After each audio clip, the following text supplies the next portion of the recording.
Hello, everyone, and welcome to 3 Words, a bite-sized podcast about the strategic and significant choices you can make, I can make, we all can make in becoming the very best version of ourselves.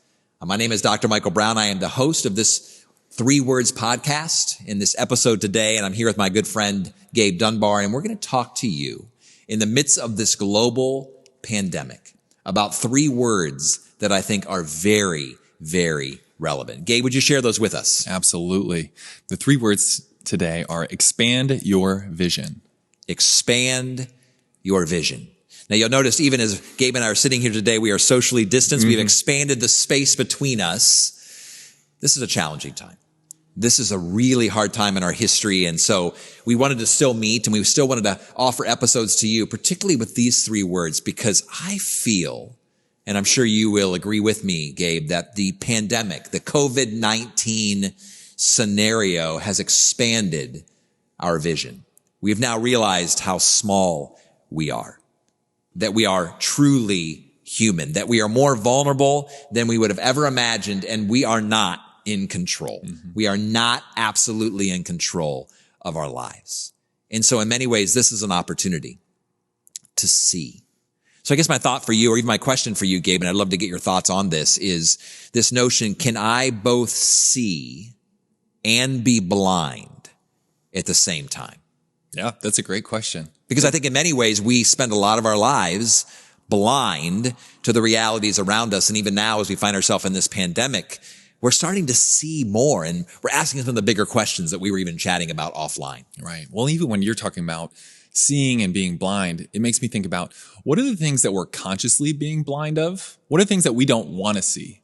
And what are those things that we're just not aware of? And I think this whole environment, this whole experience has created this alternate reality in a way, this or different awareness, a different level of awareness than we've had before. And I think we're all noticing things about ourselves. We're noticing things about our family. Sure. We're noticing things about our business, our companies, our work that we've never noticed before. And so in some ways, I think that's one of the hidden blessings of this is that we're just keenly aware of these things that we didn't notice before. So this crisis has inadvertently expanded our vision, whether we wanted it to or not. Absolutely. So not only do crises expand vision, but also we can choose.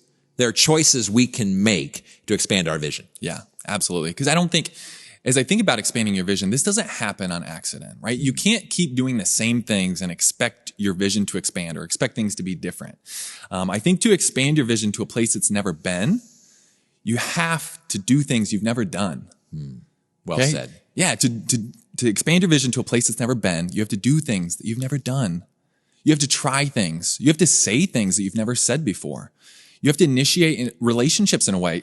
Speaking of coronavirus, initiate relationships. We've never had to initiate relationships all virtually, all digitally. Or sustain relationships. Absolutely. Or deepen relationships. And I think at certain times we felt like, oh yeah, we can do this. Everybody can work from home. I can work from home. And I think ultimately, across the board, as I've talked with people, we've realized the shallowness that virtual relationships, the lack of face-to-face communication, physical touch, giving somebody a hug, we're realizing that just the depravity of that. And I think that's a really interesting universal truth across the board. Yeah. And I know for me, even as I think about my vision and I think about my mission in life and I think about my calling, vision for me is about having the big picture. It's about thinking about what are the outcomes? What do I want to be at the end? What do I want my ultimate reality to be at the end of my life? We talk a lot about end of the life, but I think more about end of life now than ever before because there's people perishing around me. There's such suffering and tragedy in the world, and it's really expanded my vision, expanded my viewpoint. Now, I think that's still a choice because I can choose to shelter. I can choose to bunker in such a way emotionally and even close my eyes to the pain and suffering around the world and think, well, what about me? And what about my family? And what about the business? And what about versus opening my eyes and expanding? This is an opportunity to expand our vision.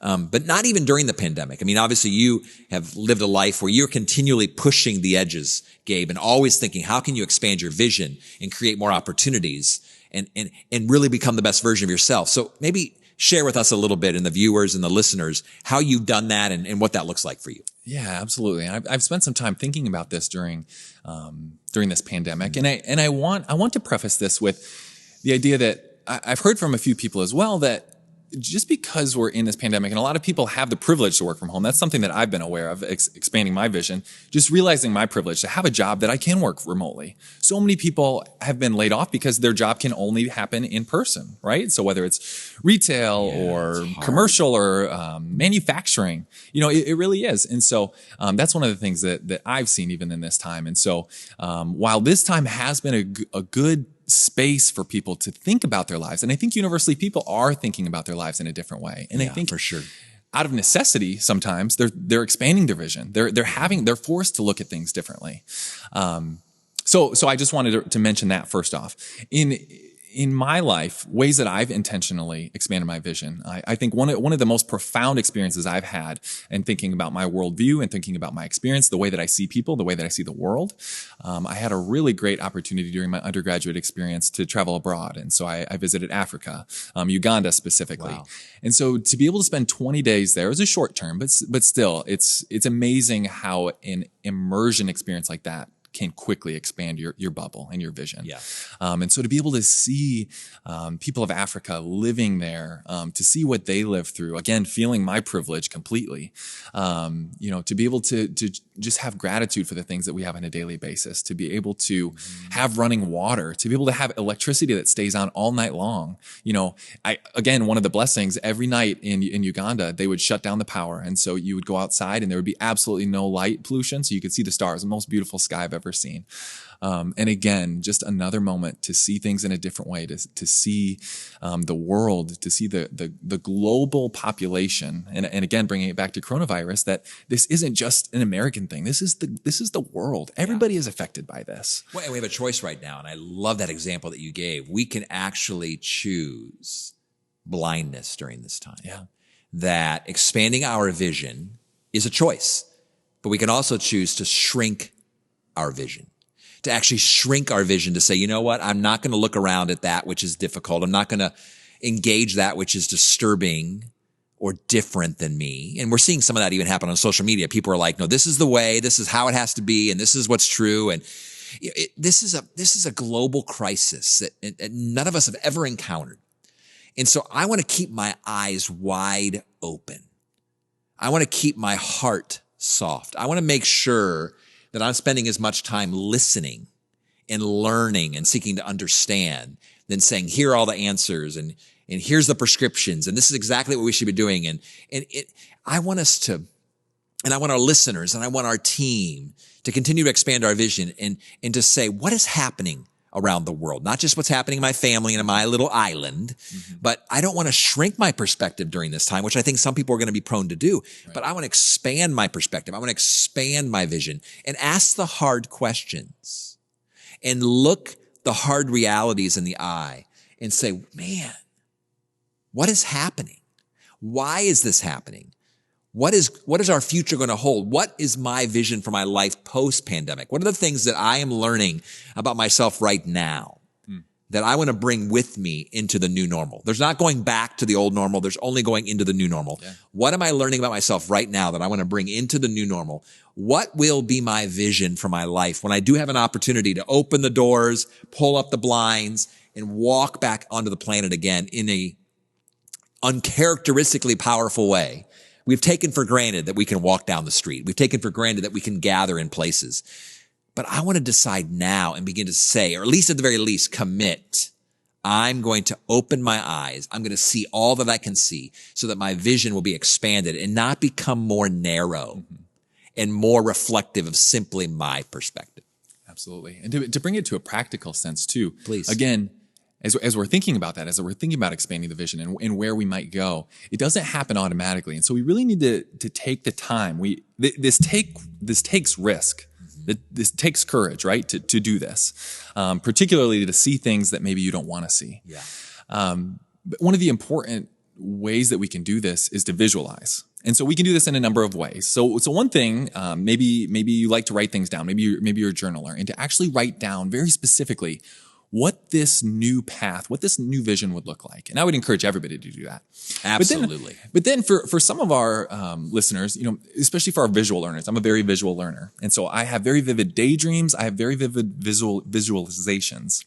And so I was reading something recently about athletes specifically and how keenly athletes are able to visualize what they're about to do. And they believe so deeply that they're going to be successful. Yeah. There was a great example about skiers and snowboarders, right? Because skiers and snowboarders, as they go to the Olympics, for instance, they follow the same path through training. They're there weeks ahead of time. They're going down the same path. They're doing it in trials.